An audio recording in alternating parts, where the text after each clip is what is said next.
Mary. kandi ndababwiza ukuri kunanirwa icyo wiyemeje gukora ntabwo ari ishema. And truly it is not proud to fail what you determined to do.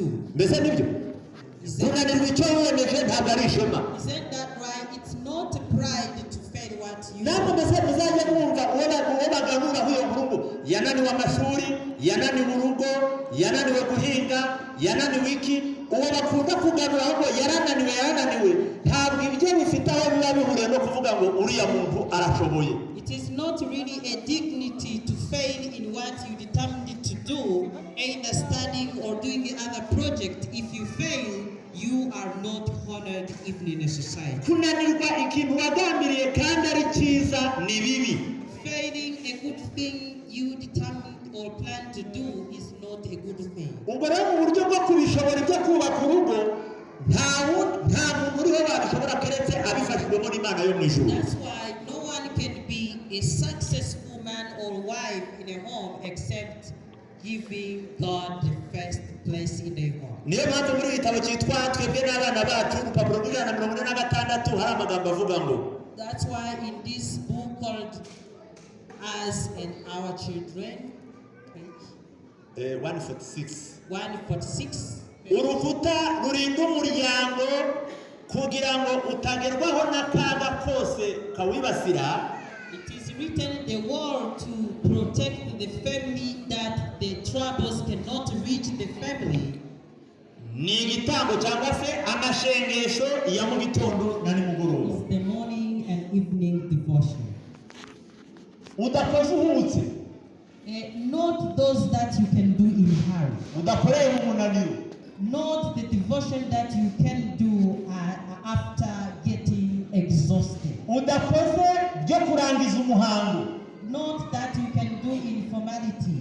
Ahubwo nk'uko upanga igihe cyo kurya, igihe cyo kubyuka, igihe cyo gukora, ugapanga n'amasaha azwi yo gusenga Imana muri hamwe. But like the way you plan time to eat, time to wake up, time to sleep is also the way you can also plan that morning and evening devotion. Reka amagambo nyasome mugenzi wanjye arayategera amatwi amenye uko yasobanura avuga ngo hahirwa imiryango uhereye umunsi yashingwaga ikabigira amashengesho ya mu gitondo na nimugoroba bose bahuriye hamwe. Blessed are those families from the beginning of their homes has made the evening and morning devotions. They have given those devotions the time and doing those devotions together as a whole family. Mbese ubwo murukumviye inama abo yagirira umumaro cyane ni bande? He's asking to whom though this person is going to benefit. Hari wari gute gusenga bamaze nk'imyaka 30 bari kumwe. Some people get reminded to pray after lasting like 30 years together. Ariko ngo abanyamahirwe narafatiye aravuga ati turashingiwe uhereye mu byo tugiye kujya dukora buri gitondo na nimugoroba kugeza dupfuye tuzajya dutangiza umunsi wose amasengesho n'umugoroba turangirishe amashengesho. Abagamije gushyingiranwa batifuza kuzagira imibereho y'ubuhanya, kwicuza n'amaganya nyuma yo gushyingiranwa bagomba kubyibazaho mu buryo bwimbitse mbere y'uko babana. Ese aya magambo arumvikanye? Kanyasubiremo. Niba abagamije gushyingiranwa batifuza kuzagira imibereho igizwe n'ibintu bitatu: icya mbere ubuhanya, icya kabiri kwicuza, icya gatatu n'amaganya nyuma yo gushyingiranwa, bagomba kubyibazaho mu buryo bwimbitse mbere y'uko babana. Satani rero ajya dutera ko ibintu tubicurika. Igitabo cyo kiravuze ngo ibi bintu byo kubana abantu bajye babyibazaho mbere y'uko babana, ariko abo ni abashaka kutazagira ingo zuzuyemo biriya bintu bitatu. Hepfo haranditse kandi hari abo byabayeho bo tuzi b'abavandimwe b'abaturanyi imibereho y'ikabi y'ubuhanya kandi akicuza. Hepfo haranditsemo gutera iyi ntambwe utabitekerejeho ni bumwe mu buryo bwangiriza kuba ingirakamaro kw'abasore n'inkumi. Umuntu akaba yari asanzwe ari ingirakamaro ari umusore, akaba yari asanzwe ari ingirakamaro ari inkumi, ariko yatera intambwe yo gushyingirwa atabyibajijeho, wa mumaro we wose ukaranga. Iby'igitabo kitubwiye amagambo nifuza cyane buri wese ko yumva, ariko cyane cyane abakiri bato batarashaka, nubwo waba uri mukuru uteganya kuzashaka ariko utarashaka, aya magambo yumva inshuro ebyiri kurenza abamaze kubaka. Haranditsemo kuko abubatsi ingobo, aya magambo ninyasoma barayumva mu nararibonye yabo, ibi barabyemeranya nanjye ko ibyo nsomye ari byo, ariko abatarashaka bo ni umuburo kuri bo.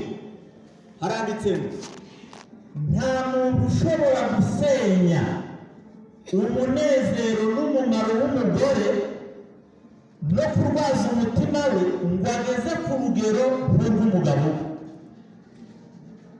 Mbese uko yashatse kutubwira muri aya magambo,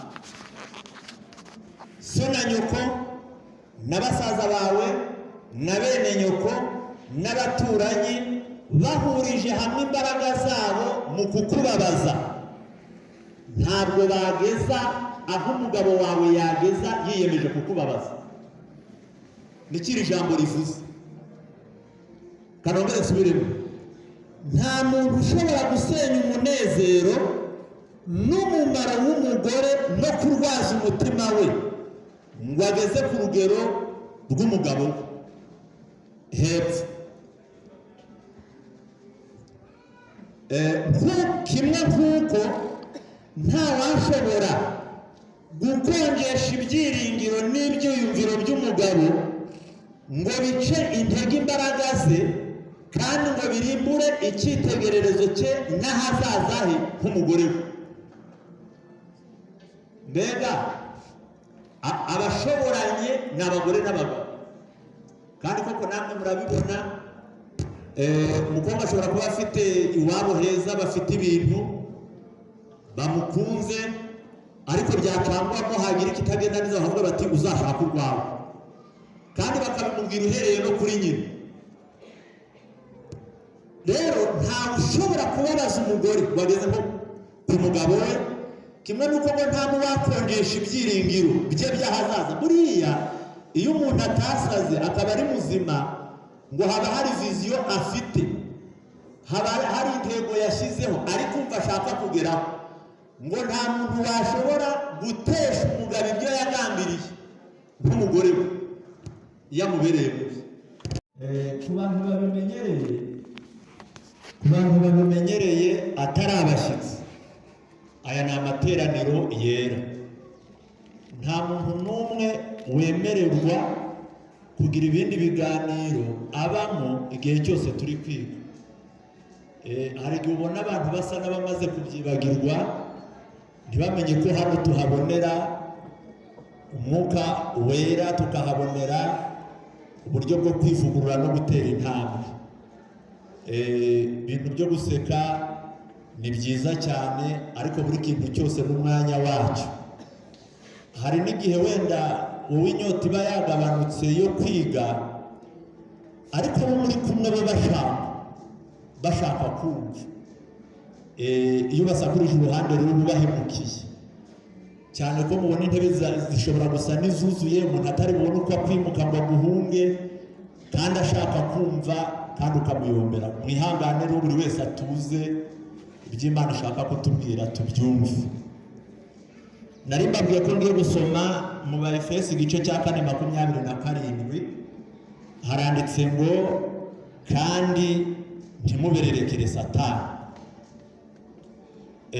Ijambo kuberereka ni nk'uko uyu mfashije iyi mikorofone yaba ashaka gukubita umuntu uri hirya yanjye ariko adafite uko amugeraho. narangiza nkagira ntya cyangwa nkunama nkamuha akayira anyurizamo ukuboko kwe kugira ngo amukubite, ubwo mba mubererekeye.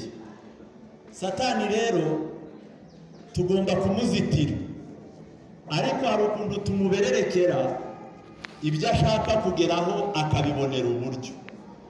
Ubwo rero twabererekera Satani mu ngingo nyinshi, ariko iyo turi bwerekezeho ni ukwirinda kumubererekera ngo atadusenyera ingo, yaba izimaze iminsi, yaba n'urwubatse uyu munsi n'izubatswe buno vuba. Twese iyi nama cyangwa se ibi byanditswe tubitegera amatwi tubyumve. Umutwe w'amagambo ntawuvuze, ndatekereza ko mwawumvise. Ni iryo jambo rivuga ngo kwirinda kubererekera Satani. Ngira ngo mwabyumvise. Nari maze kubabwira ko umuntu wese wahisemo kubaha Imana, agahitamo kuba umukristo, agahitamo iby'umwuka, Imana iba ishaka ko agira urugo rwiza, iba ishaka ko agira urugo rukomeye. Iryo sezerano ryanditswe mu gitabo cya Samweli. Umuntu wese ukora iby'umutima w'Imana wishimira, Imana imwifuriza urugo rumeze rutya. Ni urwa mbere rwa Samweli, ni igice cya 2 umurongo wa 35. Ni urwa mbere rwa Samweli igice cya 2 umurongo wa 35. Haranditswemo, nzahera ko nihagurukiriza umutambyi wiringirwa, uzakora nk'ibyo mu mutima wanjye n'ibyo nibwira, kandi zamwubakira inzu ikomeye, azagendera mu maso y'uwo nimikishije amavuta iminsi yose. Kansubire muri uyu murongo, nzahera ko nihagurukiriza umutambyi wiringirwa, uzakora nk'ibyo mu mutima wanjye n'ibyo nibwira. Isezerano kuri uwo muntu ugambirira gukora iby'umutima w'Imana wishimira. Isezerano ahawe ni rivuga ngo kandi nzamwubakira inzu ikomeye. Imana icyo yifuriza buri wese muri twe ni uko yagira inzu igize ite. Iyo nzu ikomeye ntabwo ari iy'amatafari ahiye, ntabwo ari n'iy'amabati nk'aya ngaya adasaza vuba, ahubwo ni urugo, ni foyer. Ntabwo ari inzu nk'iyi ngiyi, ahubwo ni urugo rugizwe n'umugabo n'umugore n'abana, ariko Imana ngo ibishaka ko buri wese imwubakira inzu ikomeye. Reka dukomeze iki cyigisho cyacu. Mu gihe Imana yo yishimira ko tugira ingo zikomeye, Satani we ibyifuzo bye aba ari uko ingo zacu zisenyuka. Reka nsome muri kino gitabo cy'urugo rwa Gikristo. Iyi ntambara iri hagati ya Kristo na Satani, Kristo atwifuriza ibyiza, Satani atwifuriza ibibi, ni twebwe tuyirwana. Biradusaba kuba maso ku rwego rukomeye, ku buryo tutabererekera Satani, ahubwo tukegera Imana kugira ngo nayo ibone uko itwegera. Ngiye gusoma mu rugo rwa Gikristo ipaje ya 43. Ni mu rugo rwa Gikristo paje ya 43. Ngiye gusoma aya magambo, Imana idufashe tuyumve neza. Niba abagamije gushyingiranwa batifuza kuzagira imibereho y'ubuhanya, kwicuza n'amaganya nyuma yo gushyingiranwa, bagomba kubyibazaho mu buryo bwimbitse mbere y'uko babana. Ese aya magambo arumvikanye? kanyasubiremo niba abagamije gushyingiranwa batifuza kuzagira imibereho igizwe n'ibintu bitatu: icya mbere ubuhanya, icya kabiri kwicuza, icya gatatu n'amaganya nyuma yo gushyingiranwa, bagomba kubyibazaho mu buryo bwimbitse mbere y'uko babana. Satani rero ajya dutera ko ibintu tubicurika. Igitabo cyo kiravuze ngo ibi bintu byo kubana abantu bajye babyibazaho mbere y'uko babana, ariko abo ni abashaka kutazagira ingo zuzuyemo biriya bintu bitatu. Hepfo haranditse kandi hari abo byabayeho bo tuzi b'abavandimwe b'abaturanyi, imibereho y'ikabi y'ubuhanya kandi akicuza. Hepfo haranditse gutera iyi ntambwe utabitekerejeho ni bumwe mu buryo bwangiriza kuba ingirakamaro kw'abasore n'inkumi. Umuntu akaba yari asanzwe ari ingirakamaro ari umusore, akaba yari asanzwe ari ingirakamaro ari inkumi, ariko yatera intambwe yo gushyingirwa atabyibajijeho, wa mumaro we wose ukaranga. Iby'igitabo kitubwiye amagambo nifuza cyane buri wese ko yumva, ariko cyane cyane abakiri bato batarashaka, nubwo waba uri mukuru uteganya kuzashaka ariko utarashaka, aya magambo yumva inshuro ebyiri kurenza abamaze kubaka. Haranditsemo kuko abubatse ingobo, aya magambo ninyasoma barayumva mu nararibonye yabo, ibi barabyemeranya nanjye ko ibyo nsomye ari byo, ariko abatarashaka bo ni umuburo kuri bo. Haranditsemo nta muntu ushobora gusenya umunezero n'umumaro w'umugore no kurwaza umutima we ngo ageze ku rugero nk'urw'umugabo we. Mbese ubwo yashatse kutubwira muri aya magambo, so na nyoko na basaza bawe na bene nyoko n'abaturanyi bahurije hamwe imbaraga zabo mu kukubabaza, ntabwo bageza aho umugabo wawe yageza yiyemeje kukubabaza. Nikiri jambo rivuze, kanongere subiremo, nta muntu ushobora gusenya umunezero n'umumaro w'umugore no kurwaza umutima we ngo ageze ku rugero rw'umugabo we. Hepfo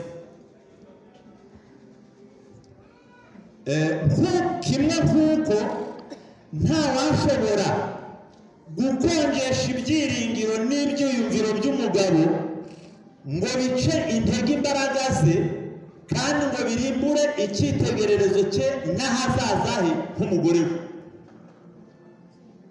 Mbega abashoboranye ni abagore n'abagabo, kandi koko namwe murabibona. Umukobwa ashobora kuba afite iwabo heza, bafite ibintu bamukunze, ariko byacangwamo hagira ikitagenda neza bakavuga bati uzashaka urwawe, kandi bakabimubwira uhereye no kuri nyina. Rero ntawe ushobora kubabaza umugore wageze nko ku mugabo we, kimwe n'uko ngo nta muwakongesha ibyiringiro bye by'ahazaza. Buriya iyo umuntu atasaze akaba ari muzima, ngo haba hari viziyo afite, haba hari intego yashyizeho ari kumva ashaka kugeraho, ngo nta muntu washobora gutesha umugabo ibyo yagambiriye nk'umugore we yamubereye mubi. Ibintu bibiri njya mbona bikwiriye amahitamo arimo ubushishozi kuruta ibindi, ariko Satani adutera guhitamo duhubutse, ni uguhitamo kwizera kuko ari byo bifite ingaruka z'ubugingo buhoraho, no guhitamo uwo muzabana iteka ryose mu isi. Ibintu byombi bigomba ubushishozi n'ubwitonzi, ariko nibyo Satani ajya atera abageze muri uwo mwanya guhubuka. ntibabyibazeho.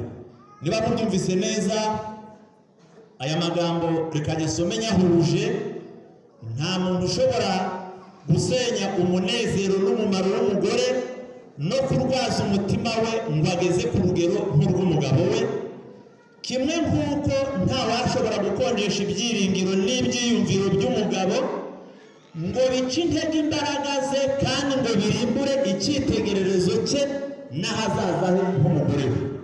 Ubwo rero niba ari uko bimeze, Satani ikitubabaza nicyo yishimira kandi icyaduca intege nicyo aba arambyeho. Mureke buri wese arwana intambara yo kugira ngo tutazamubereke. Niryo jambo turi kwigira hamwe rivuga ngo kwirinda kubererekera nde Satani. Nasomye mu gitabo cyitwa Abahirwa n'Ibandi, harimo amagambo avuga ngo bari gusobanura wa murongo Yesu yabwiye Satani ari kumugerageza.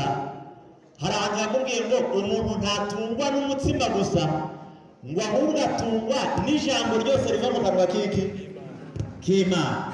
Uwo murongo barabusobanuye, barawusobanura ngo ntabwo umuntu atungwa n'amagambo make cyangwa menshi y'Imana, ahubwo atungwa n'ijambo ryose riva mu kanwa k'Imana.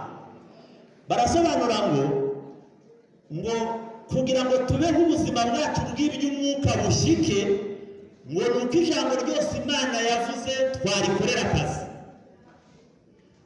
Ngo iyo hari ijambo robanuye ry'ukumva atari ngombwa kuryumvira, ngo nubwo ryaba rimwe kandi wita rito, ngo rijya rica umututu mu gikuta kigukingira, ngo ukabubwiye Satani ngo uzajya unyurira hano niho gusigiye uje kuntera.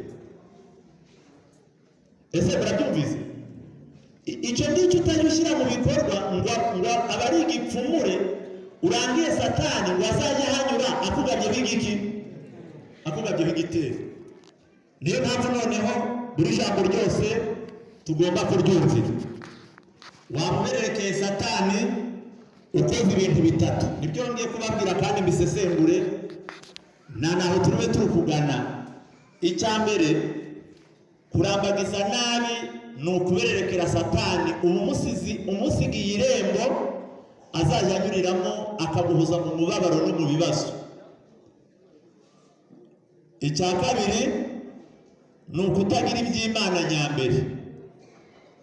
Icya gatatu ni ukwemerera ibyaha bito cyangwa binini ko bibi wawe, bikaba mu mutima wawe, bikaba iwawe, ukumva ntacyo bigutwaye. Satani uba wamubererekeye.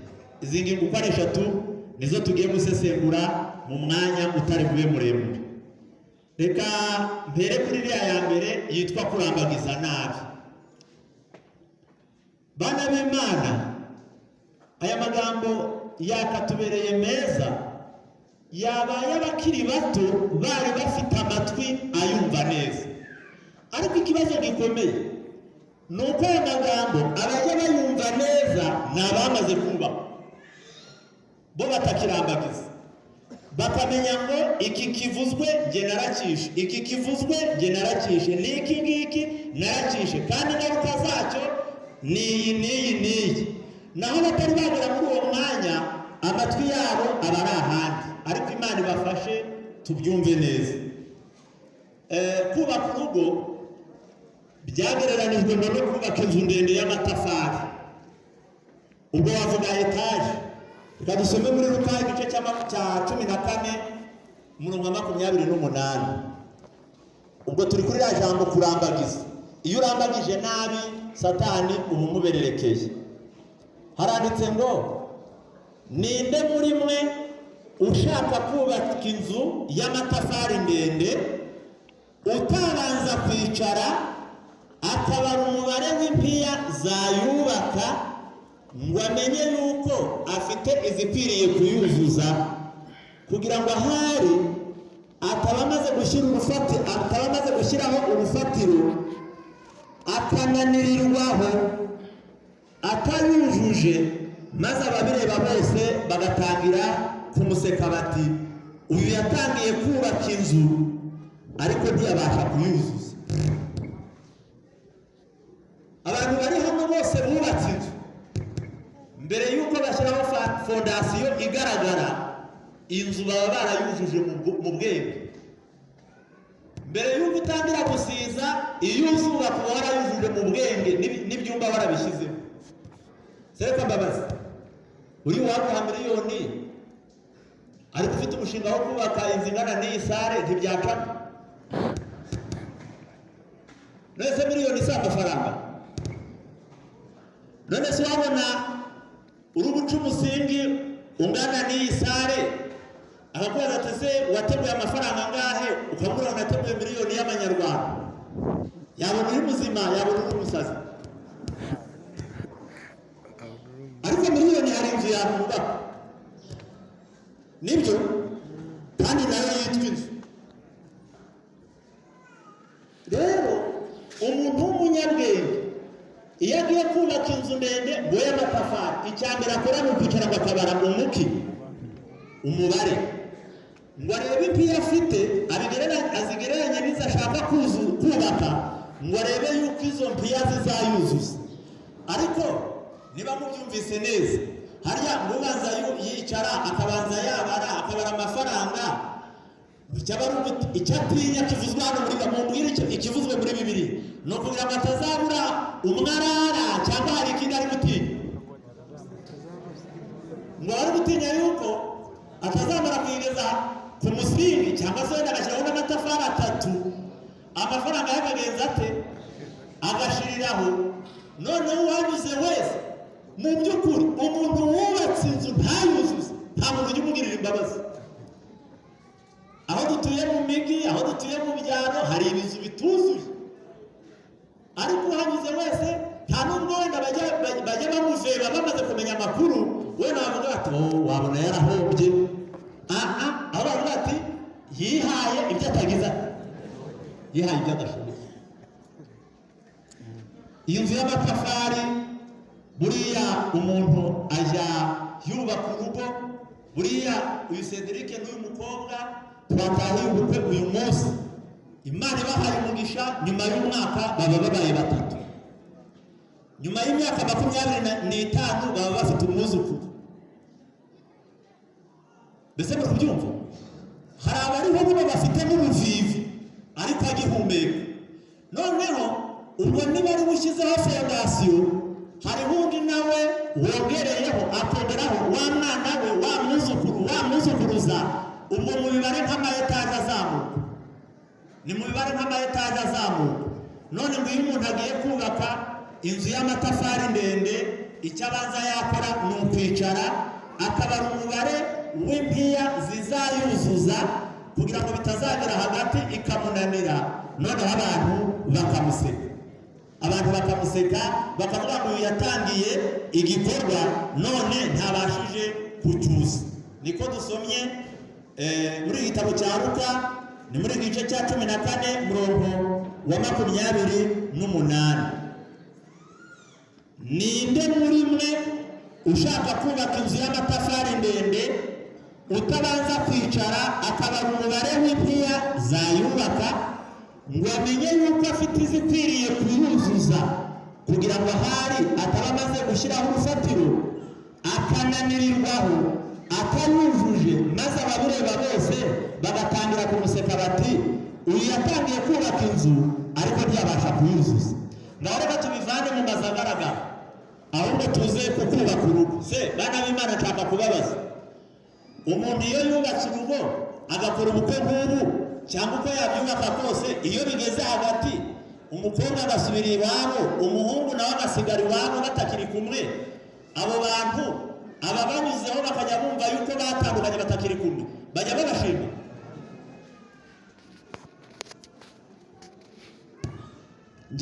Hari ijambo njya numva ari ribi, nta n'ubwo wavugira ukuri kosora. Hari igihe bajya basanga umuntu wenda ari nk'umukobwa uri iwabo ariko baheruka ubukwe bwarabaye, bakamubaza ngo mbese byagenze bite, ngo yananiwe inzu. Iryo jambo tumenyabana ntabwo ryarikora ngo yagize ate. yananiwe inzu. Cyangwa ugasanga umugabo urugo rurahari yahisemo kuruta, wajya kumva ngo yataye urugo, ngo yataye urugo. Igitabo kiratubwiye ngo iyo nzu y'amatafari ndende, erega mu rugo hakenewe byinshi, hakenewe bitunga urugo, hakenewe umutekano n'amahoro, hakenewe abazarugendamo kurwakirirwamo neza, hakenewe abazaza kurushakiramo ikiruhuko, hakenewemo kuzajya ubera umugisha abo mubana n'abakugenderera. Igitabo hano kiratubwiye ngo ni inzu ndende izamanuka igasiga abuzukuru n'abuzukuruza, ariko yagereranya nayo ma etaje. Iyo ugiye kubibubaka urasabwa gucukura cyane kandi ugashyiraho urufatiro rwizewe. Bitari ibyo byazakunanira, abakunyuzeho bose bakazajya baguseka ngo uyu yarubatse ariko ntiyabenje ati, ntiyayuzuye. Iwabo bahageze mu by'ukuri inzara ikahaba ari abantu bakagera iwawe bakabura ibyo kurya bararira, baguseka. Nibyo bageze iwawe bagasanga abana bawe bambaye ubusa, batoka, batajya ku ishuri, baguseka. Ndagira ngo tugiye gufatanya indimi ebyiri kandi nibyo byiza, ntekereza ko buri wese yabyishimira. Ubwo rero turajyanirana nk'uko biri n'ibyanditswe bibivuga. First of all, we are welcoming our brothers from UK and just co-workers or colleagues with Cedric, and we are glad to meet you, to receive you here, and we are going to continue help you understand well the message which is being delivered. Thank you so much. Ubukwe ni ubukwe bw'abakristo, ni ubukwe bw'abagorozi. This wedding ceremony is a Christian wedding, and it is for reformers, believer of this the message of reformation. Niyo mpamvu mbere yuko tugira ibindi dukora tujya tubanza twasenga kandi tukiga ijambo ry'Imana. Before doing anything, we pray and we study God's word. Rero twasenze kandi turi kwiga. We have prayed and we are studying God's word. Ikigisho turi kwiga ni ikigo tuvuga ngo kwirinda kubererekera Satani mu kudusenyera imiryango. The topic or the lesson we are studying is entitled avoiding giving Satan or giving any place to Satan in our home. Noneho turashaka yuko imiryango yacu Imana ishaka kwikomera, twiga ibyo tuba dukoze tukabererekera Satani akayisenya. Now what we are studying is how to avoid giving Satan any place to Satan that he may destroy our families. Ikintu cya mbere giha Satani umwanya akadusenyera, the first thing which gives Satan the occasion niyo abasore b'abahungu n'ab'abakobwa bageze mu mwanya wo gushaka batarambagije neza. Is when young brothers and sisters who arrive or who reach the time of dating do so, but not consulting God's word. Noneho ikiba gikwiriye aba ari uko abantu basuzuma bakagenzura abo bakwiriye kubakana nabo abari bo. What is essential is that there's a youth realize well the one they are going to unite their families, their life, eternal life. Urugo rwagereranijwe muri Bibiliya n'inzu y'amatafari cyangwa se inzu y'amatafari ndende wakwita etaje. The home is compared by God's word like a tower or a long house which is going to be built. Kubera ko umuntu ashingiwe abazagira abana abuzukuruza n'abazamukomokaho baba bameze nka ya nzu igerekeranye. When someone marries, is going to build a family and have children, grandchildren, and so on. Abo rero nibo baba bagereranywa na ya nzu igerekeranye.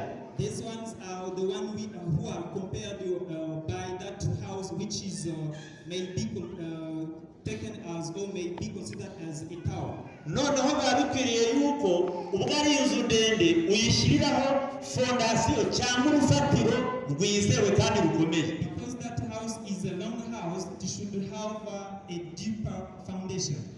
Iyo ushyizeho urufatiro rworoshye, iyo nzu yawe iba izariduka.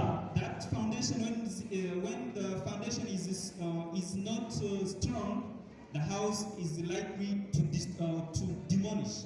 Noneho niyo mpamvu urufatiro rushyirwaho kandi rukaba rutunganye ni ukurambagiza nk'uko ijambo ry'Imana ribivuga. Now the good foundation is dating as the word is God says. Kurambagiza neza, Dating well, ni ukugenzura imico y'uwo wifuza ko muzabana. is studying well characters of the one you are going to unite your life with. Naho iyo ugenzuye ubukire, ukagenzura amashuri, ukagenzura uburanga, uba warambagije nabi. But when you consider what is important for you is richness, beauty, you have started bad that house and it may demolish. Kubera ko amafaranga n'uburanga n'amashuri ntabwo ari byo byubaka urugo. For money, studies, and beauty are not the essential elements to build the house. Kubera ko hariho abo zananiye kandi baraminuje. We have many examples of those who divorced but having money, having much studies and so on. Hari n'abandi zananiye kandi bafite ubutunzi bwinshi. There are those who have a marriage which failed but having much economy. Iyo dusomye muri kino gitabo cyitwa Urugo rwa Gikristo, when we read in this book called Adventist Home, harimo amagambo yerekana ibyo umuntu ushaka urugo ruzima ajya agenzura kuri mugenzi we. There are many words which tell us that things to consider when you are going to build the relationship. Ni mu cyigisho cya gatandatu, It is in chapter 6, ku paji ya 44. page 44. Bavuze ingeso zikwiriye kuranga umugore, umusore wubaha Imana kure kuzashaka. They told us characteristics of a good boy to marry for a wedding. Mbese ingeso z'umukobwa umusore akwiriye kujya areba akaba ari azashaka. Characteristic of a lady a boy should consider. Harimo kumenya niba yubaha Imana. One among these ones is to consider or to know that she fears God. Ukwiriye kumenya niba icyo yagukundiye atari ibintu ufite, kuko hari ushobora kugukunda icyo akunze atari wowe ahubwo ari ibintu byawe. You have to know if he loved you, considering your characteristic, not what you have. Kandi ntabwo ibintu bihoranwa, niba yaragukundiye ibintu ubifite nibishira urukundo ruzashira. Possession are not eternal, they may disappear, but when someone loved you because of these things, love may diminish. Icya kabiri ugomba kusuzuma kandi witonze cyanditswe muri iki gitabo, The second to consider ni ukureba niba atikunda ku buryo yazagutesha umuryango wawe. is that is to know, to make sure that he doesn't love himself much that he can separate you from your family. Kuko hari abagira kwikunda, uwo munsi yageze muri urwo rugo ntashaka murumuna wawe, ntashaka mukuru wawe, ntashaka abana bishwa bawe, uwo ari we wese mugirana isano ashaka ko yegerayo. They are those who are selfish and do not want that his brother-in-law, sister-in-law don't reach home, and they want to be with him and the lady enclosed in the family. Ibyo ngo hari naho bigera bigakomeretsa imitima y'abashakanye, And then it arrived at the point that hearts of this family or this lady and the gentleman are broken. cyane ngo nk'iyo ababyeyi b'umusore bari bamukeneyeho inyunganizi bakayiteshwa n'uwo bashakanye ngo kiba ari ikibazo. When parents wanted to be supported by that family and the boy make the lady not helping them. Ubwo rero birasaba ko habaho kuba maso, ariko n'umukobwa nawe hari ibijya bwirwa yakagombye kugenzura ku musore yifuza kuzabana nawe. There is a need to be wise, and the lady should consider these characteristics, and the boy does vice versa. Ni ukureba icyo umukobwa agomba kureba ku musore, ngo ni ukureba niba ari umuntu mbese ngo agomba kugenzura amateka ye yahashize akamenya uko yari abayeho. Umukobwa agomba kureba umusore yifuza kuzabana nawe amateka yamuranze. Now the lady should consider how the boy, the historic period of the boy, so that he can know how he behaved in past years. Kuko hari igihe aba yarasanganywe imico mibi, ubwo ngubwo akaba ari ukwiyoberanya ngo akubone, ariko mu by'ukuri mu mutima ataboneye. That bridegroom may have a bad character, but in that time of dating, he may disguise himself to win your heart. Niyo mpamvu bikwiriye yuko iyi ngingo habaho gushishoza ku rwego rukomeye. Now about this matter of dating, we have to be wise enough. Kuko nta baravuze ngo umugore wese mu gihe atarafatana n'umugabo we mu biganza, the time when the lady is not yet uniting with the bridegroom, akwiriye kubaza yuko umugabo ugiye kuzafatanywa nawe mu minsi y'ukubaho kwe ari mwiza. Should ask whether that bridegroom is a good person. Ubwo rero urumva ko ubwiza abaririza ntabwo ari ubwo mu maso, ahubwo ni ubw'imico.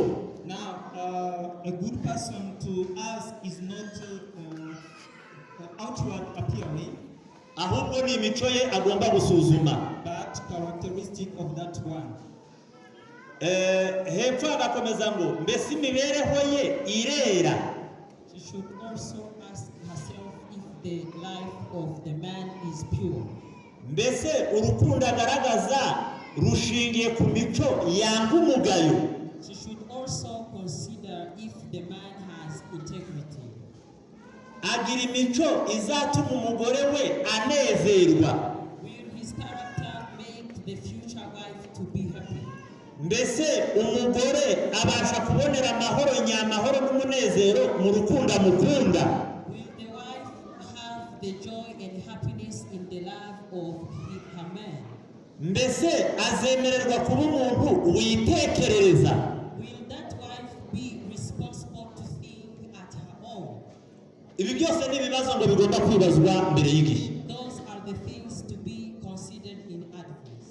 Murumva ko uburanga, ubukire, amashuri ni ibikwiriye kuza nyuma, ariko hari ibindi byabanje. You understand that physical appearance, wealth, and studies are need to come after, but the characters are the foundation. Ariko Satani yagiye kurimanganya ibyo bitari iby'ibanze nibyabanza, iby'ibanze bikaza nyuma. But the plan of Satan is to bring those unnecessary things before those necessary things. Uburanga ntibuhoranwa, Appearance is not unlimited, kandi n'ubutunzi nabwo ntibuhoranwa, bwitera amababa bukagenda. and the wealth can also disappear. Ariko imico myiza ifite agaciro kuruta ibyo byose. But good characters are more precious.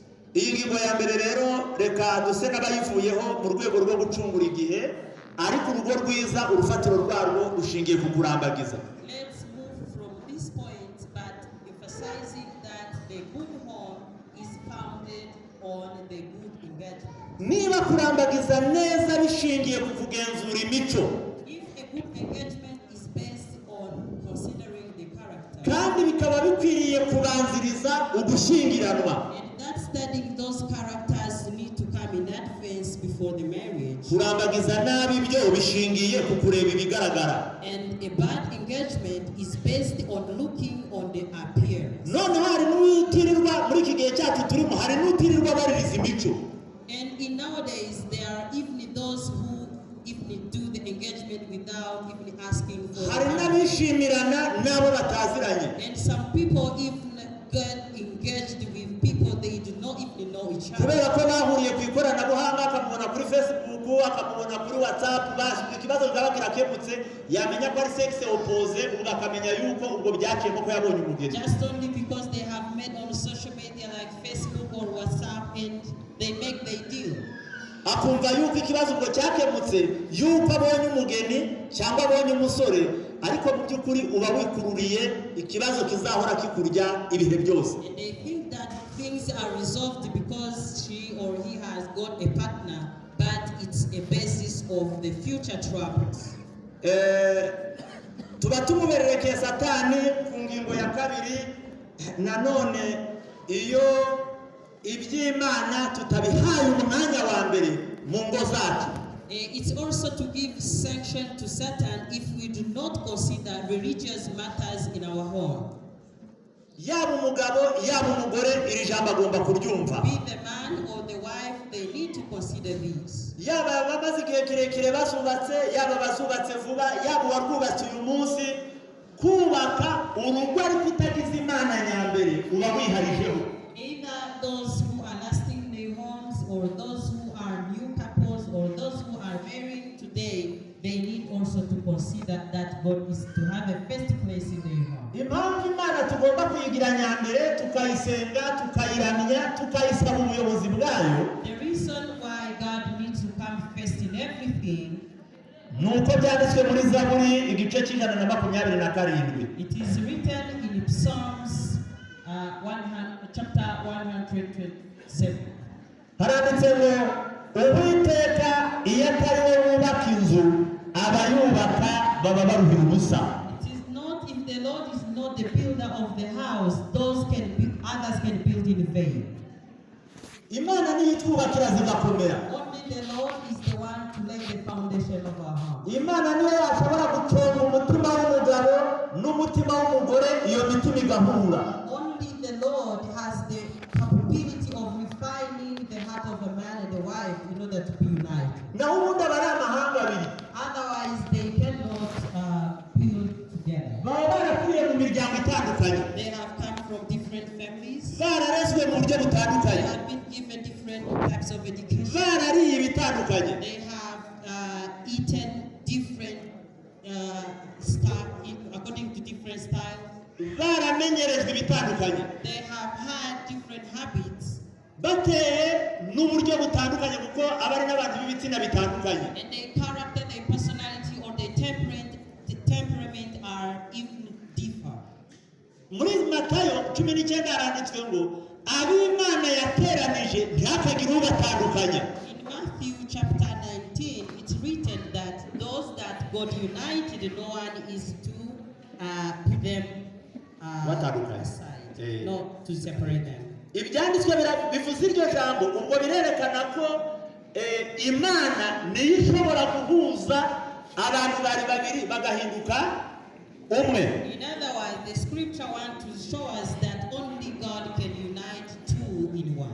Noneho rero iyo ugiye kubaka urugo, And as you are going to take the first step to build a home, ariko utazasenga, but not considering religious matters or praying, utazasoma Bibiliya, not studying God's word in a home, utazagisha Imana inama, and not considering God as the first advisor or counselor of the home. Bibiliya iratubwiye ngo uwo nguwo aba yubatse urugo ariko aba ari kuruhira ubusa. The Bible is saying that you are building a home but in vain. Abazabarirwa muri ba bandi bazavugwa yuko babinaniwe. That one will be numbered among those who failed in the marriage. Kandi ndababwiza ukuri, kunanirwa icyo wiyemeje gukora ntabwo ari ishema. And truly, it is not proud to fail what you determined to do. Mbese nibyo? Kunanirwa icyo wiyemeje ntabwo ari ishema. Isn't that right? It's not pride to fail what you Namwe do. mbese muzajya mwumva uwo baganura huyo mu rugo yananiwe amashuri, yananiwe urugo, yananiwe guhinga, yananiwe iki, uwo bakunda kuganura ahubwo yarananiwe, ntabwo ibyo bifite aho biba bihuriye no kuvuga ngo uriya muntu arashoboye. It is not really a dignity to fail in what you determined to do, either studying or doing other project. If you fail, you are not honored even in a society. Kunanirwa ikintu wagambiriye kandi ari cyiza ni bibi. Failing a good thing you determined or plan to do is not a good thing. Ubwo rero mu buryo bwo kubishobora ibyo kubaka urugo nta muntu uriho babishobora keretse abifashijwemo n'Imana yo mu ijuru. That's why no one can be a successful man or wife in a home except giving God the first place in the home. Niyo mpamvu muri igitabo cyitwa Twebwe n'Abana Bacu urupapuro rw'146 hari amagambo avuga ngo. That's why in this book called Us and Our Children, 146, urukuta rurinda umuryango kugira ngo utagerwaho n'akaga kose kawibasira. It is written the word to protect the family, that the troubles cannot reach the family. Ni igitambo cyangwa se amashengesho ya mu gitondo na nimugoroba. It's the morning and evening devotion. Udakoze uhutse. Not those that you can do in a hurry. Udakoreye mu munaniro. Not the devotion that you can do after getting exhausted. Udakoze byo kurangiza umuhango. Not that you can do in formality. Ahubwo nk'uko upanga igihe cyo kurya, igihe cyo kubyuka, igihe cyo gukora, ugapanga n'amasaha azwi yo gusenga Imana muri hamwe. But like the way you plan time to eat, time to wake up, time to sleep is also the way you can also plan that morning and evening devotion. Reka amagambo nyasome mugenzi wanjye arayategera amatwi amenye uko yasobanura avuga ngo hahirwa imiryango uhereye umunsi yashingwaga ikabigira amashengesho ya mu gitondo na nimugoroba bose bahuriye hamwe. Blessed are those families from the beginning of their homes has made the evening and morning devotions. They have given those devotions the time and doing those devotions together as a whole family. Mbese ubwo murukumviye inama abo yagirira umumaro cyane ni bande? He's asking to whom though this counsel is going to benefit. Hari wari gute gusenga bamaze nk'imyaka 30 bari kumwe. Some people get reminded to pray after lasting like 30 years together. Ariko ngo abanyamahirwe n'abafatiye baravuga ati turashingiwe uhereye mu byo tugiye kujya dukora buri gitondo na nimugoroba kugeza dupfuye tuzajya dutangiza umunsi wose amasengesho n'umugoroba turangirishe amashengesho. But blessed are those who on the first day of initiation of their home are going to start with that morning and evening devotion, starting the day and ending the day with the prayers. Bati musengeye hamwe mwabitekerejeho nta wakubita undi nkokora. And if you are going to pray together, no one can bring troubles to another. Aka kamenyero ko kumva ibyo kubaka ari ibintu byoroshye bimeze nko gututira ibiti by'ibiko ukabishinga ugasagaza umunigi cyangwa ibyatsi kubaka urugo umuryango ntabwo ari uko bimeze. We do not have to take at granted like those things of building the home, because it's also a serious matter to plan. Haranditse ngo gusoma Bibiliya no gusengera hamwe ni ingenzi cyane. It's written, reading the Bible and again reading the Bible all together as a family is a very essential thing. Ngo umugabo akabanza kubiha agaciro umugore agakurikiraho ngo bakazabitoza n'abana. At first a man, secondly the wife, and also the children are trained to read the Bible together as a family. Umuntu wese ufite urugo ariko bakaba badasenga. Everyone who has got a home which is not taking the prayers as the first step. Yatoboye igitobore kinini abwira Satani ngo uzajya unyura hano niho musigiye uzajya. It's like they have put a hole in the home to bring Satan, to give the Satan the place to pass through. Kandi Satani niyo utamurarika yaza ntaswe noneho umuraritse. And we need to know that Satan is even reaching us without giving him an invitation. And if we invite him, destroy us. se bana b'Imana nta bantu bari hano bafite ingo ariko batajya basenga. People of God, can I ask you, Badasenga. don't you know that there are people in their homes who are not even praying? Ukihambira n'igisasu cy'umugabo ngo muzabana utajya usenga. Who are determining themselves to live with their partner but without praying? Ukiyemeza kujya kuvana umukobwa iwabo ngo aze mubane utajya usenga. And determined to take a lady from her home to yours but not considering the prayers. Niyo mpamvu abantu benshi ugeze mu mago yabo ari amarira bamwe badafite n'uko bayavuga. That's why there are many tears in many families. Reka tujye ku ngingo ya gatatu.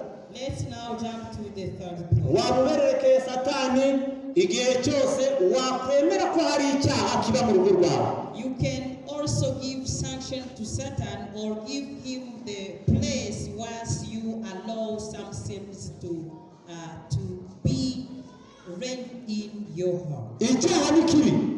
Sin is a very bad thing. Ubusobanuro bw'icyaha ni ukwica amategeko y'Imana. The definition of sin is to break God's commandment. Iyo icyaha wemeye ko kiba mu mutima wawe cyangwa mu rugo rwawe cyangwa ahariho hose ubuhamagaye amahoro make. Once you welcome sins in your home, in your heart, or everywhere, it's like you bring troubles and you cannot have a peace of mind. Reka dusome mu gitabo cy'Imigani 14:24 twumve uyu murongo uko tubwira. Let's read in Proverbs chapter 14 34. Aravuze ngo gukiranuka gushyira ubwoko hejuru ariko ibyaha bikoze isoni amoko yose. It's written, righteousness exalts a nation, but sin is a reproach to many people. Icyaha gikoze isoni amoko yose. Sin is not exalting, but is bringing a shame to any nation. Nta muntu n'umwe ufite ishema nuko yakoze icyaha. No one can have a dignity after committing a sin. Nimba uri hano wigeze kubita se yarangiza akabireka ariko bakajya bamuganira turiya mu byo yakoze harimo no gukubita se. Nimba bakumvarisha ko bajya babivuga buri gihe aho bageze. And who can be proud of being called someone who has one time beaten or hit his father? Naho abyariye iwabo atarashaka nimba baterwa ishema no kujya baganura bati uyu nguyu nubwo ubona yubatse rukaba rukomeye ariko iwabo yasizeyo umwana nta shema ryaba ririmo. And no one can also be proud to have give a birth before marriage. A dignity. Kandi icyaha ari kibi ntabwo gikoze isoni nyiri kugikora gusa ahubwo n'abafitanye isano nawe bose kibakoze isoni. And the state that sin is a very bad thing, it is not going to to bring a shame to someone who committed it only, but also to those who are around, like the families of the committer of the sin. Niyo mpamvu uwakorora icyaha iwe akacyorora akagifata neza mu muryango aba yikururiye ibibazo bikomeye cyane abererekeye Satani akazajya amugabaho ibitero.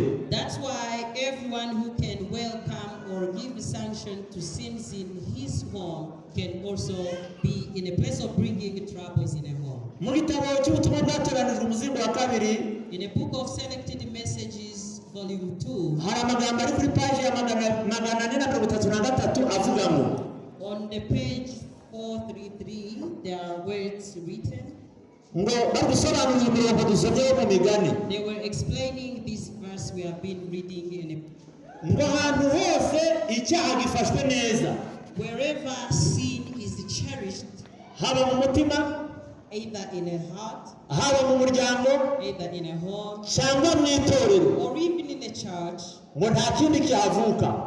nothing else is going to be there. Ni amahane, It's like a parallels, ni intambara, it's like conflict, no kutumvikana, it's like misunderstanding, ngo bitewe n'uko Satani aba ariwe wigarurira imitima y'abo bantu akayitegeka. because Satan is now going to take their heart and reign in those hearts. Noneho iyo umuntu yemeye ko ibyaha bibiwe aba ari ikibazo gikomeye. And one welcome the sins to be in a home, kavuge ku byaha bine dukunda kubererekera Satani akabyemerera kuza iwacu kandi bikadusenyera nyuma yaho dusoze. He's going to talk about 4 sins that people like to admit in their homes and make the homes getting destroyed. Icyambere ni amagambo mabi mu muryango. The first one is like the sharp words in a family. Kababazi abaho. He's asking, if you ever heard amagambo mabi arahaba, sharp or bad words or hurting words in a home. Ntabwo turi bubitindeho, buri wese uri hano azi yuko hari igihe amagambo mabi yo gutongana, y'icyuro, yo gucurirana, amagambo akomeretsa, hari igihe usanga ariyo ayoboye urugo.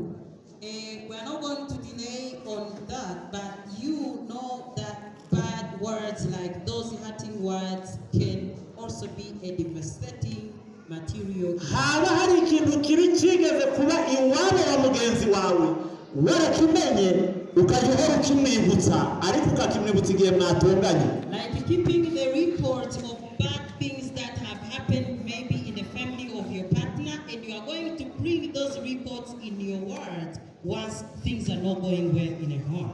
Hashobora kuba amagambo y'amakoco yo gukocora urubwiye. They can be like the sharp or hurting words in the discussion. Mbese reka ntiye gutinda, ahubwo mbabwire ngo Satani dushobora kumutiza indimi zacu akazisenyesha ingo zacu. The preacher wants to say that we can learn to Satan our tongues, and he can through our tongues destroy our homes. Muri kino gitabo cy'urugo rwa Gikristo paji ya 296. In this book of Adventist Home on page 296, ikansoma amagambo muyumve. he's going to read following words. Ntihakagire n'umwe wibwira ko gukariha no gusharira bikenewe kugira ngo yubahwe. No one needs to know that being angry or being angry in a home can resolve any problem in a home. Nabonye ingo ziyobowe neza. I have seen many homes that are leaded in a good way, zitarangwamo no kubwirana no kurebana nabi, where you cannot find bad sharp words or even stinging look. izo ngo zirahari. There are many homes in such umugabo yajya kubwira umugore akamubwira neza, umugore yabwira umugabo akamubwira neza, izo ngo yarazibonye. Where the wives, the husband are acting to each other, but in a good way with loving and kind words. Nagiye mu yindi miryango, I have also gone to other families aho amategeko yose yatangwaga mu ijwi rya gitegetsi, where there are strong authorities, and every suggestion, every idea is going to be given in authoritative way. kandi urutoto ruhoraho n'ibihano bishaririye ari byo byayoboraga kenshi. And arguing again are like having the first position in taking the lead in that family. Babimenyereye rero, mwebwe nta nubwo mubimenyereye cyane, ariko gukoresha indimi ebyiri ni byiza cyane kuko badufite n'abandi bumva, ariko birarushya bitari kubavuga gusa, ahubwo n'abumva iyo batabaye maso hari igihe bahumbera mu mahirwe. Let's take attention. Noneho naravuze ngo It is written mu muryango wa mbere, in the first family that the writer visited, hahandi bavuga neza, there were where they use their tongue in a good way. abana nabo bigana ababyeyi babo, The children also imitated the example of their parents. kandi byari ingume ko bavugana hagati yabo bafite gukariha. And it was even rare to see those parents arguing in a sharp way, aho umugabo atoza ururimi rwo kuvuga neza, where a husband needed to train his tongue to speak in a loving way. itegeko atanze rikaba rije neza, icyo avuze akaba akivuze neza yitonze, ngo n'abana baritonda buri wese akajya avuga mu bwitonzi. Where a husband applying the kindness in voice, in acting, even the children are going to imitate the example. naho mu muryango wa kabiri But in the second family, urugero rw'ababyeyi rwarakurikizwaga the example of the parents was also applied. ngo rwakurikizwaga neza n'abana babo And the children were eager to imitate their parents. amagambo akomeretsa The strong, the stinging, and the hurting words, ashaririye and those hurting words, kunengana and fault finding from each other, mbese gukritika yes, criticizing each other, kunengana n'intonganya byahumvikanaga kuva mu gitondo kuza nimugoroba and criticizing words and quarreling were like prevailing in the home from morning to evening. ubwo ni ukuvuga ngo ababyeyi iyo ari byo bamenyereje abana babwirana nabi bo niyo bagiye ku kazi twa twana twasigaye mu rugo dusigara turi kwigana ababyeyi kuva mu gitondo nimugoroba ari amagambo mabi gusa ahari. In other words, if parents have trained or have given example to the children of acting in a bad way, even the time they are going to work, the children are going to stay but also imitating their parents. amagambo ababaza abyara ubwoba kandi akarandura urukundo mu mutima. The hurting words give sanction to the hatred and the fear in the heart. harya ngo amagambo ababaza ngo abyara ubwoba. The hurting word bring fear in the heart. umugore wawe cyangwa umugabo wawe akubwiye amagambo mabi iminsi itatu ikurikiranye gutaha byagutera ubwoba. Either be your wife or a husband, always tell to you the hurting word only 3 days. You can even fear to come home. niyo mpamvu abagabo benshi ku bw'amagambo mabi basogotwa n'abagore ngo ubuhungiro babushakira mu kabari. That's why many husbands do not like to go to their home early but spend a lot of time in the pubs because the hurting words. akavuga ati reka nterere rwiyongiyo mbe ndi kunywa wenda uwo muhanya agasanga yasinzira agatotsi kamundira. And they say, let me spend my hours here in the pub. When I reach home, maybe I'll reach once they are all asleep. ngo amagambo mabi atera ubwoba. That's why they have written that hurting words are umugabo nawe uvuga amagambo mabi ageze mu rugo abana barahahamuka umugore agahahamuka ku buryo bose banezezwa n'uko yatindiyo akaza bamaze gusinzira. And if a husband is the one to use the hurting words, even the children, the wife are going to be traumatized by those words and they do not wish him to be back home. icyaha cya They can kabiri stay there. icyaha cya kabiri gikunda kwibasira imiryango yacu wakemerera ukabuberekeye satani ni icyaha cyitwa ubusinzi. The second sin he wants to talk about is the drunkard sin. buriya ntabwo abantu benshi bazi uburyo satani yateguye iyi ngingo. Many do not know how Satan planned this point of drunkard sin. muri bibiliya In the Bible, uwishe bwa mbere akica umuntu ni Kayini yica Abeli. the one who dared to kill another man is Cain, who dared to kill his brother Abel. muri bibiliya In the Bible, uwasinze bwa mbere ni Nowa. the one who got drunkard is Noah. ubwo ndavuga ku banditse muri Bibiliya hari abamubanjirije ariko uwo dusoma muri Bibiliya wanyoye inzoga bwa mbere agasinda ni Nowa. He's talking about those who are written in the Bible. The first one who took the beer and get drunk is Noah.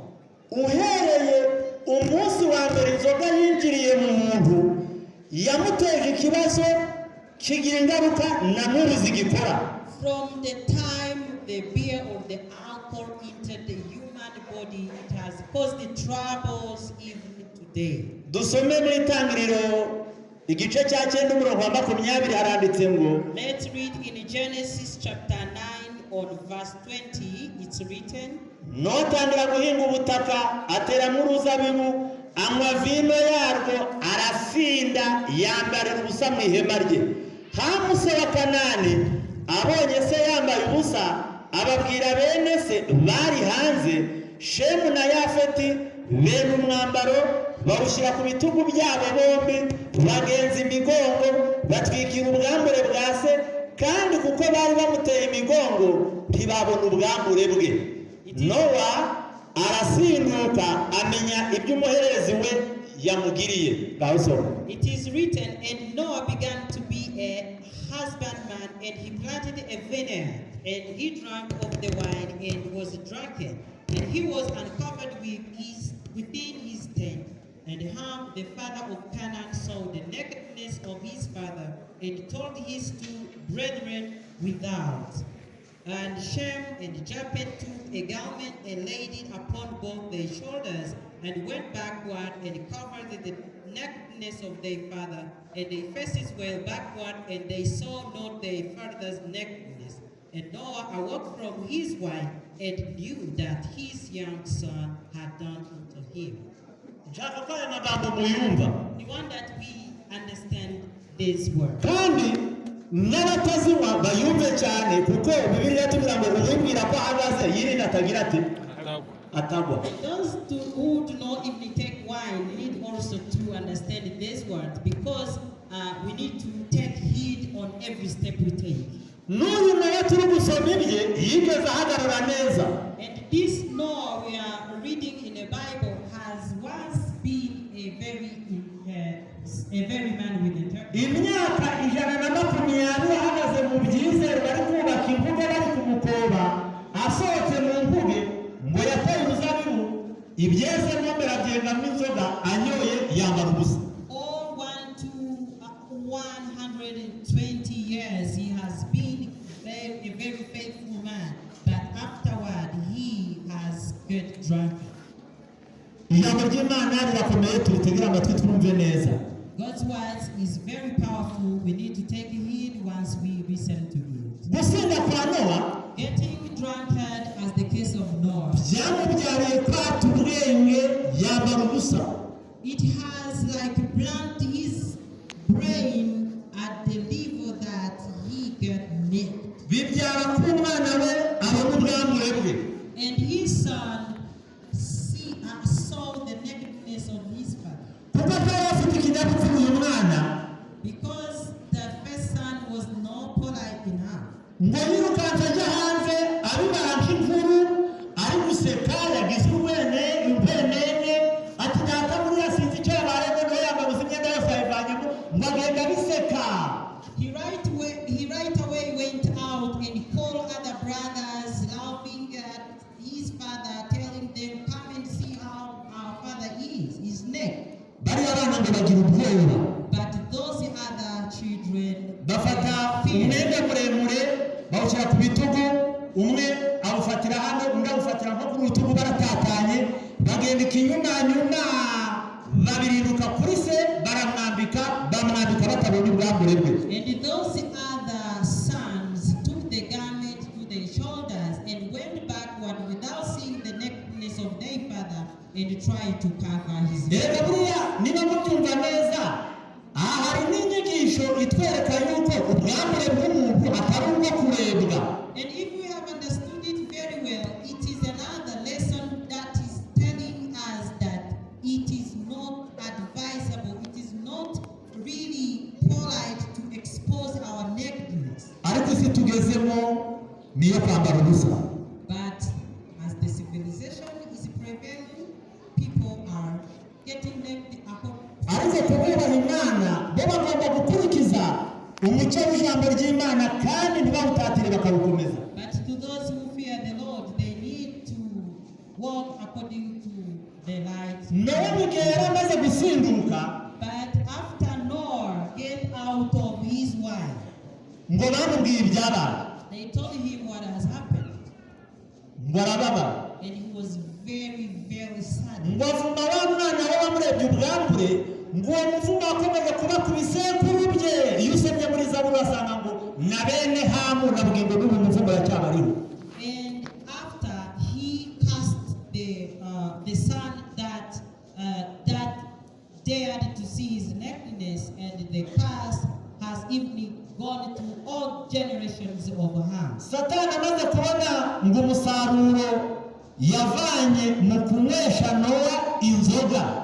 After that, Satan has seen the fruit of making Noah getting drunkard. Ndetse haba na mbere yaho ngo yari yakoresheje inama y'abadayimoni ngo y'icyo bakorera isi ngo bayicanganyikishe ubwenge. And even before, Satan gathered a meeting of the demons, studying what they can do in order to mislead the earth. Twagiriwe inama, twarapangiwe, satani yaradupangiye. That's why we need to know that Satan has planned bad things for us. Ariko azagera ku ntego ye gusa ari uko tumubererekeye. But he will only succeed once we give sanction to him. Igitabo cyitwa Kwirinda ipaji ya 10 haranditseho. In a book entitled Temperance, on 10th page, it's written, Satani yakoranirije abamarayika baguye hamwe ngo bashakashake uko bavumbura ibibi. Satan gathered all fallen angels in order to put together the counsels that they can discover the evils. Ibibi bishoboka bakorera umuryango wa mwene muntu. They wanted to discover the possible evils that they can put in front of them. Inama yarateranye. That's a meeting that ihamagazwe na Satani. the meeting was summoned by Satan. Kandi ari ufite ingingo yigwaho. And Satan has given the point to discuss. Abo yahamagaye abadayimoni. And those attendees was the fallen angels. Ngo titire iyo nama ngo yari ukuvuga ngo turebe uko twahimba ibibi bizangiriza mwene muntu. And the topic to be studied was how to explore, how to discover the evils to destroy the humanity. Hatanzwe ibitekerezo kimwe ku kindi. They have given out different ideas. Ubwo ni babandi bari bari mu nama y'abadayimoni. Those attendees gave out the following. Nk'uko mubizi rero uyoboye inama niwe ufata irya nyuma. As you know, the leader of the meeting is the one to take the decision. Nuko maze ku musozo Satani atura inama ikurikira. And at the end of the meeting, Satan concluded in this way. Avuga ko azafata imbuto z'imizabibu, He said that he will take the fruit of grapes ingano, and the wheat, n'ibindi bintu Imana yahaye umuntu ngo bimubere ibyo kurya. and other things that God given to the man as the things to eat. Ngo Satani avuga ngo nzabifata mbihinduremo uburozi buzarimbura ubushobozi bw'umuntu bw'impagarike ubwenge n'imico mbonera. And Satan concluded to take those grapes, wheat, and other things prepared as a food for man to manufacture and to explore them, to change them as the explosion that will destroy them. Namwe murebe ibi bintu bikorwamo ibisindisha uburyo Imana yabitanze ngo abe aribyo bitwubaka. You need also to consider those things that are used to prepare alcoholic beverages. Ku basoma ibivuga iby'ubuzima bazi uburyo ibinyampeke umurimo wabyo mu mugabane munini ari uwo kubaka ubwonko. For those who read books concerning the health, they know that the cereals like the wheat are the ones to help the brain and the mind. Ubwonko bwawe bwaba buzima ukareba kure, ukamenya kubara, ukamenya gutunganya bitewe n'uko ufite ubwonko buzima. And once your brain is at a good state, you are now going to know, you are going to remember, you are going to decide in a good way. Mujya mubona uburyo izi mbuto dukoresha, izi mbuto zera, imineke, amavoka, imizabibu nuko bamwe tutayizi, ariko ibyo byose bibereyeho kunganira umubiri w'umuntu. You also know how those edible fruits like bananas, the grapes, the other like avocados, they are also there to benefit the human. Ariko ngo Satani yarapanze ngo azabihindura nk'uburozi umuntu ajya bunywa aho kumwubaka bimusenyagure. But Satan decided to take those beneficial things and manufacture and change them in order that they can manufacture the poison from those beneficial things. Ku buryo ngo Satani bitewe n'uko ari umuhanga mu gucuruza ibyo yashyize ku isoko, ashaka ko umuntu wese amubera umukiriya, azakora izihenze akore n'izihendutse. And because Satan is a master maker of those poisons, he always walks through men and they manufacture like the beer that are cheap, others that are expensive, like abakire azabakorera inzoga aho litiro yagura 100,000, abakene abakorera utuyoga aho kagacupa bajya bita akajinga kagura ibiceri 200. And those who are rich, Satan is able to manufacture those poisonous things at a high price, and to those who are lower, he can also make others on low price. Ariko buri wese yinyoyeho ananirwa gutwara imodoka, ayoberwa inzira imujyaniwe, ayoberwa aho yabitse amafaranga, acanganyikirwe kandi ngo nibigaragaye ngo bavuge ngo ndakanguka ryari ngo nongereje kuvuka. But the common benefit for Satan is that the one who has intaken the beverage will get the disturbed mind. Ku page ya 24 y'aka gatabo hari ijambo rivuga ngo On the 24th page, it's also written, itegereza urugo rw'umusinzi. see and uphold the home of a drunkard. Zirikana ubukene bwe bukomeye. Consider his wretchedness, Ubuhanya n'imibabaro ye itarondoreka. his wretchedness and his trouble which are immeasurable. Itegereza umugore we usanzwe anezerewe igihe ari guhunga umugabo we wahindutse nk'umusazi. Uphold his wife who was happy and now who is escaping his husband who is now like a mad because of the alcohol. Mutega amatwi uwo mugore ari gusabe kumugirira imbabazi mu gihe undi amukubitana ubugome n'umugore amuhunga. See that wife while looking unto the man with pitifully once the man is beating and also considering. Ese hano hari abantu bigeze babona ibyo bintu? Did some people see that saying? Mbese amasezerano basezeranye mu gihe cyo gushyingiranwa kwabo arihe? Where are those promises that they have made upon the day of their marriage? Mbese rwa rukundo yagombaga kumukundwakaza, rwa rukundo yagombaga kumukunda, And where bari kubaza is that love that he need to apply to his wife? za mbaraga yagombaga kumurindisha birihe? Those effort and the strength he had to use in the protection of his wife, where are they? Mbega zarashonze nk'amabuye y'agaciro ashyizwe mu itanura ry'umuriro ugurumana. They have disappeared like the precious stone that have melted into the kindled fire. Zishongera mu gikombe cy'ibizira. And they have melted in a cup of poisonous things. Itegereza abana b'umusinzi basa n'abambaye ubusa. Uphold the children of the drunkard without having even a garment on their body. Nyamara mbere yarabakundaga cyane.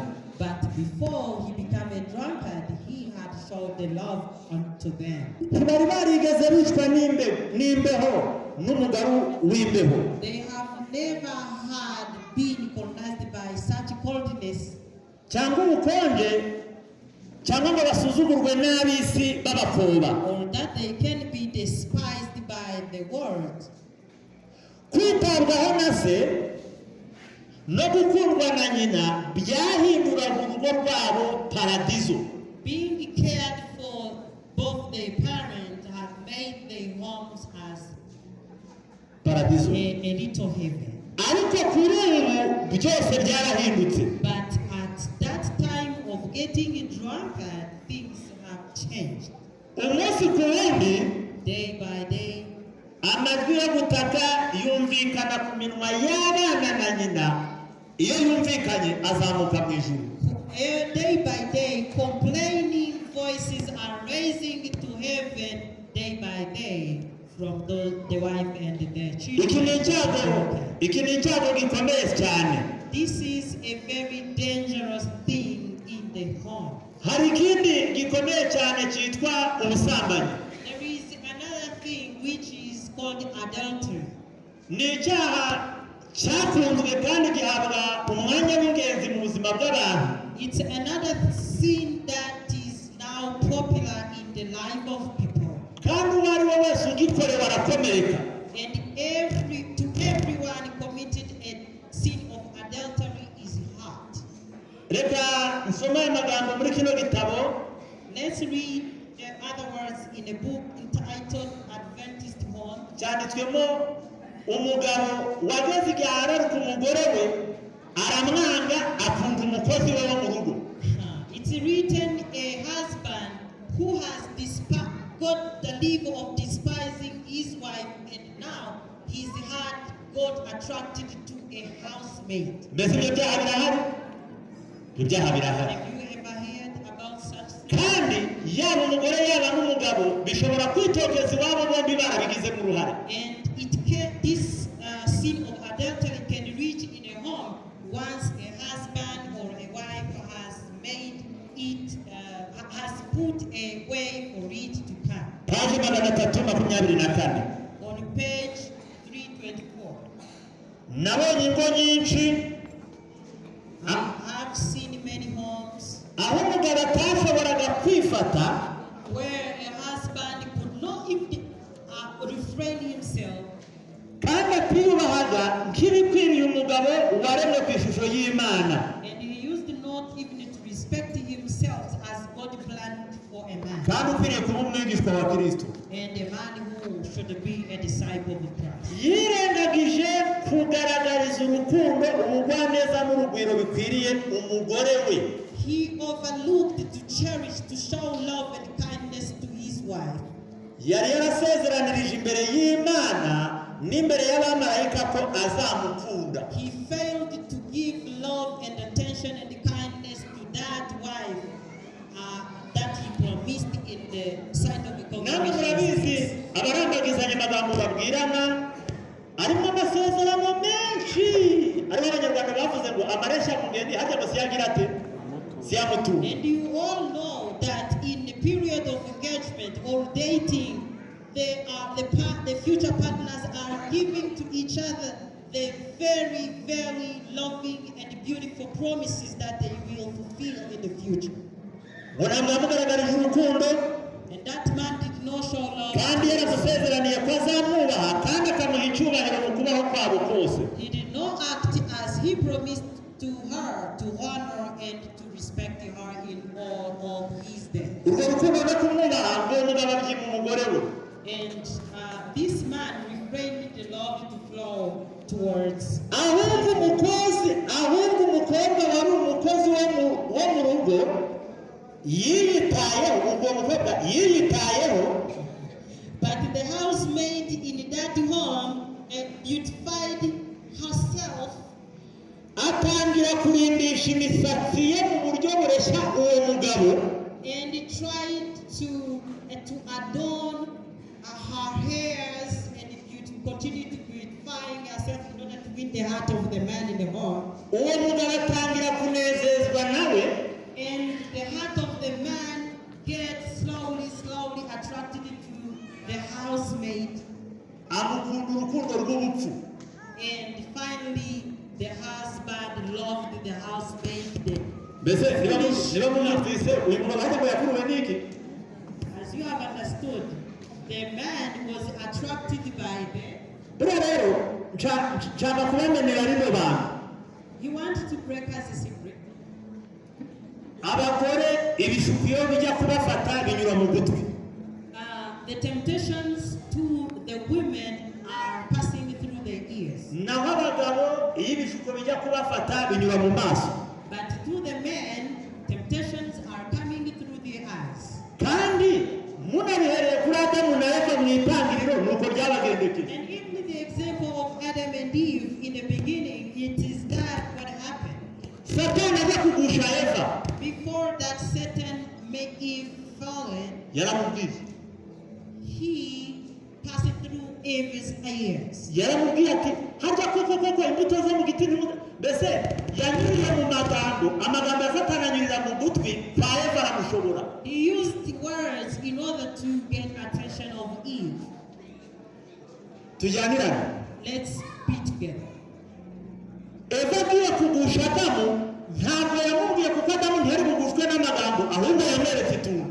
But as Eve tried also to attract Adam into the sin, she did not tell Adam, but she showed Adam the apple. kuva uwo munsi From that day, ibigusha abagore nka purusa 99 binyura mu magambo. from that day, the temptations of the women, like 99%, are passing through their ears. Niyo mpamvu hari abagabo Satani yigishije ishuri rihagije ryo kuvuga amatagaragasi n'amahomvu bababwira abagore kuko azi yuko abagore bafite amatwi akingutse yo kumva ayo magambo.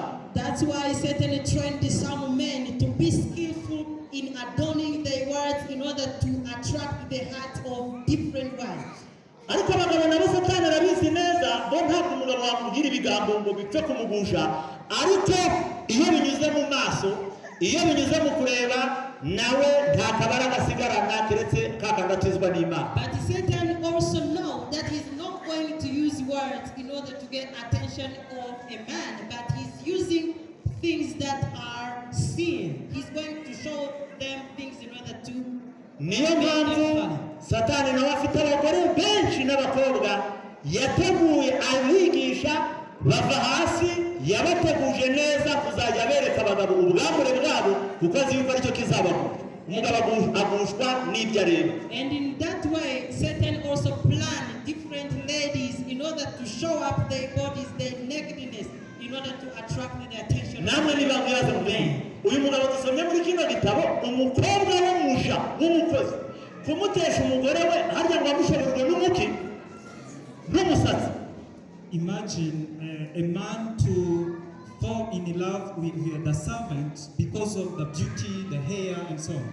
Noneho abagore nabo rero iyo amaze kumenyerana n'umugabo we bajya kuvuga ngo sinzasokoza, sinzambara neza, sinkirambagizwa, byararangiye. Oho, abo bandi abari abandi bo bazasokoza neza biteguye kumukwaka. Now, women, when they are familiar with their husband, they say, I will no longer wash my body, I will no longer care about my hair, and not knowing that there are ladies who are ready to get that husband. Uwo mugabo ntiyongeye kwita ku mugore we no kumugaragariza urukundo nka mbere. That husband did no longer cared to the woman or his wife. Nta gushidikanya aha ni Satani wari uyoboye. Without hesitating, Satan was leading that home. Nukuri nimubaha abakozi banyu, Truly respect your servant. mubagaragariza ubugwaneza, Be kindful to them. mubaha agaciro ariko ntimukarenga ingabano. Give them their value, but don't pass the borders. Reka inyifato yanyu ye kugaragariramo icyatuma bibwira ko mukeneye kugirana umushyikirano wihariye nabo. Be vigilant that the way you behave, don't give them any thought that you want to be in love with them. Twari turi kwigana ijambo ritubwira ngo kwirinda kubererekera Satani. We are studying the word entitled to avoid giving Satan any occasion. Ariko ngo turyushije ni ukwirinda kubererekera Satani kugira ngo ataza kudusenyera imiryango. Now, to finish or to complete that word, we have to avoid giving Satan any place to destroy our family. Twarebye ibintu bitatu. We have seen three things. Wakora kimwe muri ibyo Satani ukamuhaye akaremba azanyuriramo akaza kugutesha umutwe. Once you do anyone, you give a good occasion to Satan to destroy your family. Icyambere ni ukurambagiza nabi. One is entering in engagement badly, in a bad way. Uramutse ukoze utyo Satani waba umuberekeye. Once you do so, you give a good occasion to Satan. Icya kabiri ni ukudaha iby'Imana umwanya wa mbere. Is not giving God's word the first place in your home. Icya gatatu ni ukwemerera ibyaha byaba bito cyangwa binini, ni ukubyemerera kubiha umwanya iwawe cyangwa mu mutima wawe. The third is allowing sins in your heart. Umurongo dusorezaho muri mu gitabo cya Yobu. The last verse we are going to read and finish. Mu gitabo cya Yobu igice ni icya 11, reka dusome aya magambo. Job Yobu ni igice cya 11 Job 11, umurongo wa 13. verse 13.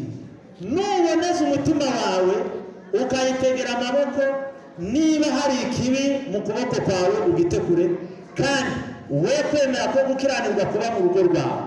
If you purify your heart and don't allow any evil in your heart, ntukemere yuko hari ikibi cyaba mu rugo rwawe. don't accept that any evil reign in your home. Eza umutima wawe uvane mu icyaha, Purify your heart from sin. n'urugo rwawe ntukemere ko hari kimwe muri biriya byaha kinini cyangwa gitoya kihaba ngo gitegeke. And don't allow any evil in your exist in your home. Yaba ibyaha byo mu magambo, Whether sins of words, yaba ibyaha by'ubusambanyi, whether adultery, yaba ibyaha by'ubusinzi, whether drunkenness. ntukagire na kimwe ushyigikira ko kibi wawe. Don't accept anyone in your home. Inyungu bizatuzanira How will benefit us? ni ukuri, niho uzubura amaso yawe udafite ikizinga. You will be without any stain. Uzakomera kandi ntabwo uzatinya. You will be strong and you will not fear. Reka Imana idufashe kandi tuyisabe dukomeje. Let us God help us to be strong, to have strong families. Iduhe imbaraga Give zo us- kubaka imiryango yacu kandi tutabererekera Satani. Give us strength to build our home without giving Satan any occasion. Abangaba barwubatse uyu munsi Imana ibibafashemo. May God help these ones who built their family today. Natwe bazimaranye iminsi aho twatoboye tukasigira Satani tuhasane kandi tuhubake kugira ngo hakomere. And others who built many years ago, may God help them to see where they have misled their steps and correct. Imana ibidushoboze mu izina rya Yesu.